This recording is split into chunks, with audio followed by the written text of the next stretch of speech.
आज भी शेर बूढ़ा नहीं हुआ। मैं शेर किसे कह रहा हूं? लालू प्रसाद यादव को। सर, लालू यादव का एक बयान और बीजेपी ने अपना चुनावी एजेंडा सेट कर दिया। एनडीए अलायंस के तमाम नेता अपने नाम के आगे लगा रहे हैं कि मोदी का परिवार, लेकिन चिराग पासवान बिहार की राजनीति में बड़ा नाम और बिहार के मुख्यमंत्री नीतीश कुमार जी, इन दोनों के नाम के आगे मोदी का परिवार अभी तक नहीं लगा है।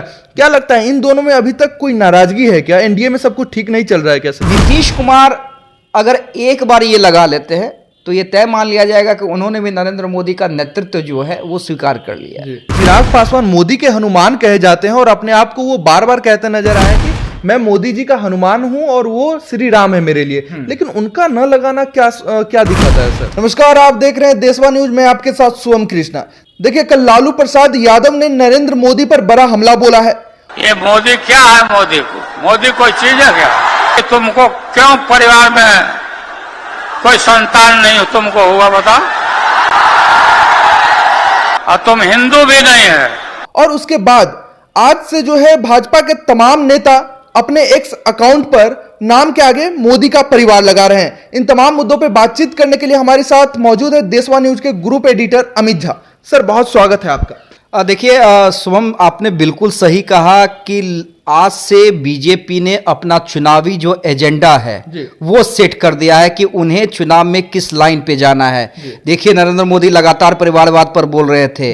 जब वो बिहार आए तो उन्होंने जबरदस्त तरीके से हमला किया था परिवारवाद पे, और जब लालू यादव कल भीड़ के सामने उत्साह में आए तो उन्होंने कई कटाक्ष किए नरेंद्र मोदी पर। ना सिर्फ उनके हिंदू होने पर सवाल खड़ा किया, बल्कि यह भी पूछा कि अगर आपका परिवार नहीं है तो इसमें हमारी गलती है क्या? आप क्यों अपने परिवार से दूर हो गए? बस लालू यादव का इतना बोलना था कि नरेंद्र मोदी और पूरे बीजेपी ने इसे चुनावी एजेंडा बना लिया। और देखिए, सबका बायो देखिए, कहा बीजेपी की ओर से प्रेस कॉन्फ्रेंस भी हुआ है कि देश के कारण मोदी परिवार से अलग हो गए, क्योंकि मोदी का परिवार देश है। सेना के साथ वो दिवाली मनाते हैं। तो देखिए, तमाम तरह की बातें, लेकिन एक चीज तो आपको मानना होगा कि आज भी शेर बूढ़ा नहीं हुआ। मैं शेर किसे कह रहा हूं? लालू प्रसाद यादव को। सर, ये कहावत बना हुआ है राजनीति में कि लालू प्रसाद यादव देश की राजनीति तय करते हैं। क्या यह सही होता दिख रहा है? बिल्कुल बिल्कुल। देखिए, और कई बार देखिए, अभी तो चलिए थोड़ा सक्रिय राजनीति से थोड़ा में धीमे हुए हैं लालू यादव, क्योंकि स्वास्थ्य एक बड़ा कारण है।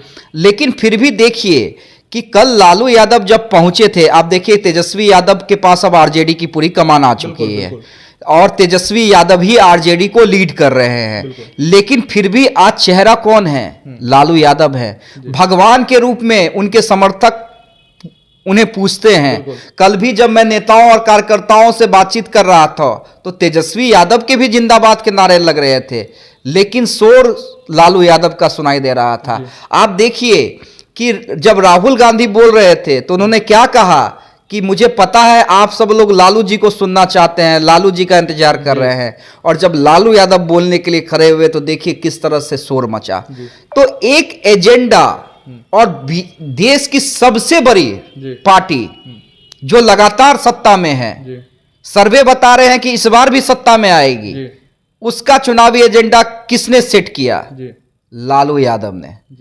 लालू यादव का एक बयान और बीजेपी ने अपना चुनावी एजेंडा सेट कर दिया। तो देखिए, राजनीति में यह भी बड़ी बात होती है कि आपके किसी बयान को आधार बना के अगर कोई पार्टी अपना चुनावी एजेंडा सेट कर ले तो समझिए कि आप राजनीति के अंदर जिंदा हैं।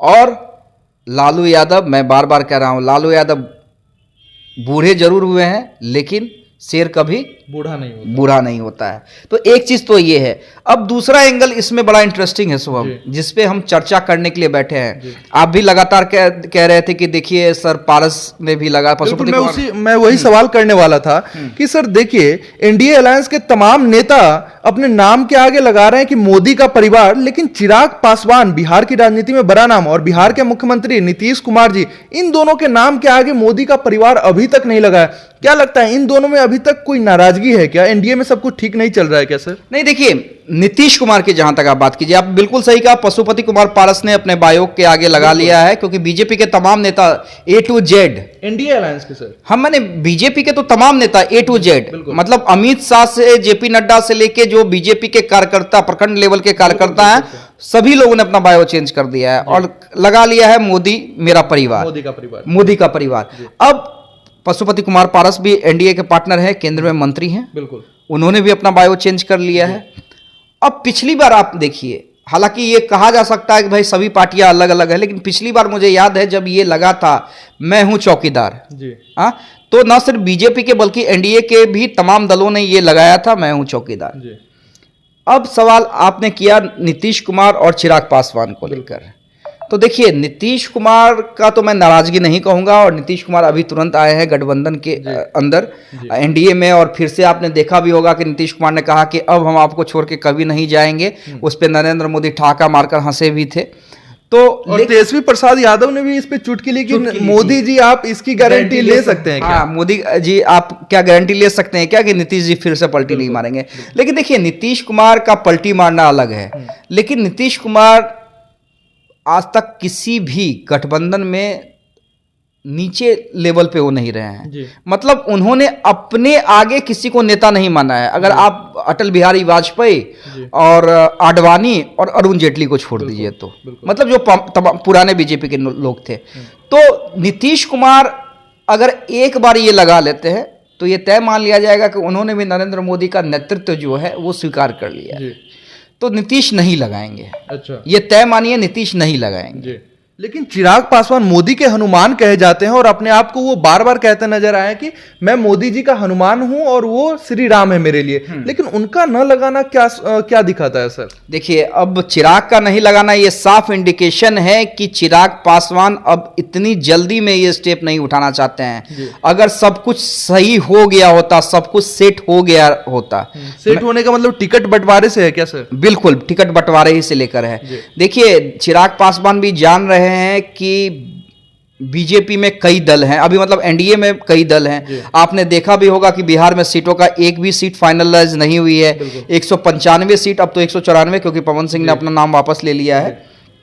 तो 194 सीटों में से एक भी बिहार की सीटें नहीं थी। झारखंड की 11 सीटें फाइनल कर दी जाती हैं। तो बिहार की क्यों नहीं की गई? क्योंकि बिहार में तालमेल जो है अभी तक नहीं बैठ रहा है। चर्चाएं ये भी मार्केट में है कि क्या चिराग पासवान तेजस्वी यादव के साथ जाएंगे। हालांकि मेरी जो जानकारी है कि वो अभी ऐसा कुछ करने नहीं जा रहे हैं। ये प्रेशर पॉलिटिक्स है कि अगर वो इतनी जल्दी तत्परता में सब कुछ कर देते हैं तो बाकी के लिए ऑप्शन तो बंद हो जाएंगे। बाकी ऑप्शन तो बंद हो जाएंगे, दूसरे पार्टी से निगोशिएट करना, बात करना। और ये प्रेशर आप देखिए कि नरेंद्र मोदी भी आए, नीतीश कुमार भी उस मंच पे थे, पशुपति कुमार पारस भी थे, जीतन राम मांझी भी थे, नहीं थे तो चिराग पासवान नहीं थे, नहीं थे तो उपेंद्र कुशवाहा नहीं। तो ये प्रेशर पॉलिटिक्स है। हालांकि देखिए, चिराग को भी अब ये तय करना होगा और जल्दी ही तय करना होगा, क्योंकि देखिए चिराग को लेकर पशुपति कुमार पारस लगातार सवाल कर रहे हैं कि वो भाग जाएगा, वो एनडीए में नहीं रहेगा, उसका तेजस्वी से फाइनल मीटिंग हो चुका है। तो चिराग को ये तय करना होगा। चिराग के वर्कर भी इंतजार कर रहे हैं कि चिराग के कंफर्मेशन का इंतजार कर रहे हैं। तो और इसी कारण चिराग प्रेशर भी बना रहे हैं कि जल्द से जल्द उनके मुताबिक ये चीजें फाइनल हों। लेकिन as a senior journalist sir, आपको क्या लगता है, क्या मोदी जी अपने हनुमान को मना पाएंगे क्या?